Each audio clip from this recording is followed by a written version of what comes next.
We are flooded with hundreds of images and messages every day. We get them from all angles: TV, social media, billboards, magazines, work presentations, and so on. Visuals play an integral role in communicating the right message and keeping your intended audience engaged.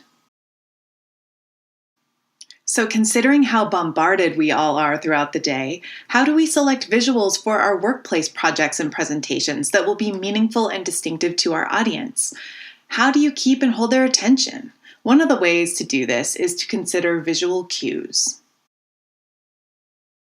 If thinking visually helps us memorize and understand more easily, then why do we still load up our PowerPoint presentations with tons of text? Before just grabbing any image that comes up in a stock search or taking a photo yourself, think about the message or perception that you're trying to convey. What does it look like? How can you translate that into visual cues? And here's an example to show you what I mean. What if I gave you two images of dogs? The first one a poodle and the second one a Doberman Pinscher. Then I give you two words, passive and aggressive.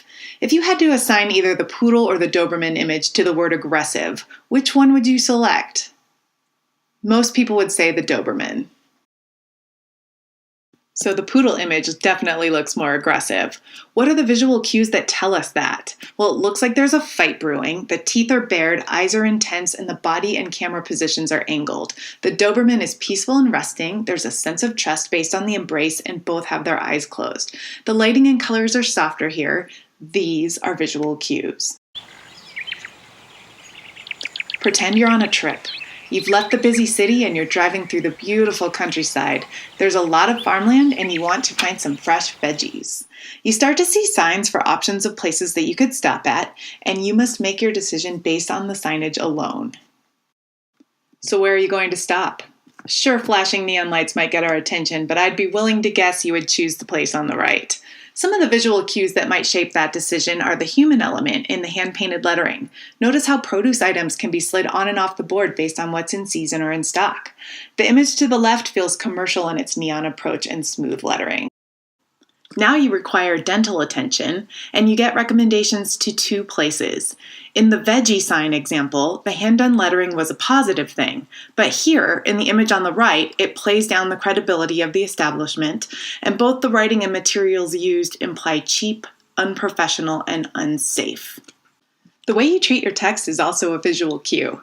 How often do you see presentations and ads that are overloaded with it? And how many times have you sat through a PowerPoint where the presenter just reads it to you? Bold images and little to no text can reinforce what you're speaking about.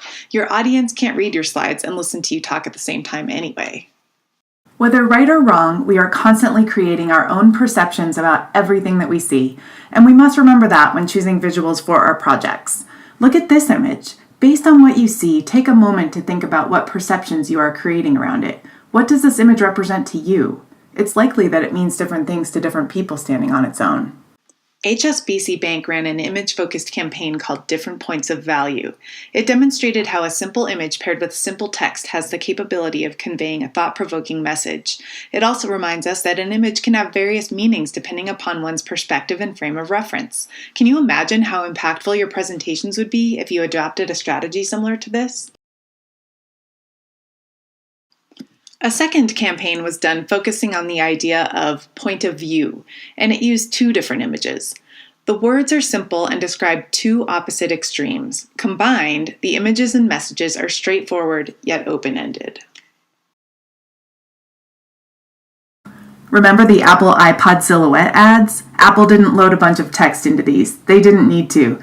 The extreme angled body positions, bold punchy colors showcase the silhouettes and are undeniably Apple. This visual campaign helped Apple move its business to another level, and they did it without a bunch of words and clutter.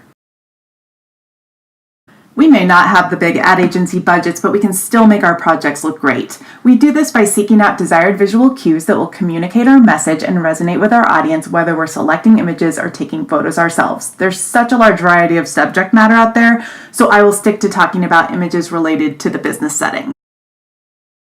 In identifying important visual cues, sometimes it helps to think of how you could put them into categories. These are 6 categories that I like to reference before my own image searches. To help clarify, under each category, I've listed a few examples of cues that could fall under it. And depending on your message, some of the categories shown may be more relevant than others. Our visuals touch our audiences at an emotional level, and people make instant judgments about whether something is attractive, trustworthy, professional, too slick, and so on. It's a visceral reaction, and it matters. How many times have you seen images like this before? So overused and so boring. I've pulled out a few of the visual cues that I noticed and listed them at the bottom. At quick glance, how does your gut feel when looking at these images? Much better than the last slide. They portray a professional environment, but in a more engaging way than the examples we saw before. These are the types of images that an audience could have a positive emotional connection with, and a small set of visual cues that I think are important are shown at the bottom. To hone in on emotional connections with your audience, make sure you represent them accurately. Who are they? What do they look like? What is their age? Gender? You get my drift. If you're presenting to millennials in a casual work environment, don't show older people working in a corporate environment. If your audience is predominantly female, show it. You can control positive and negative perceptions by managing all of the visual cues in an image. The images on the left show stiff body language, facial expressions are intimidating, clothing is formal, and the overall tone is guarded and unapproachable. On the right, we see loose body language, smiles, lighter colors, clothing is relaxed and comfortable, and the people seem approachable. Visuals have more power than we give them credit for. Hopefully you see the value in why you should give the visuals in your projects some extra thought and attention. It can make a difference in how memorable and engaging your project will be to your audience. Now go on and create some visually impactful projects.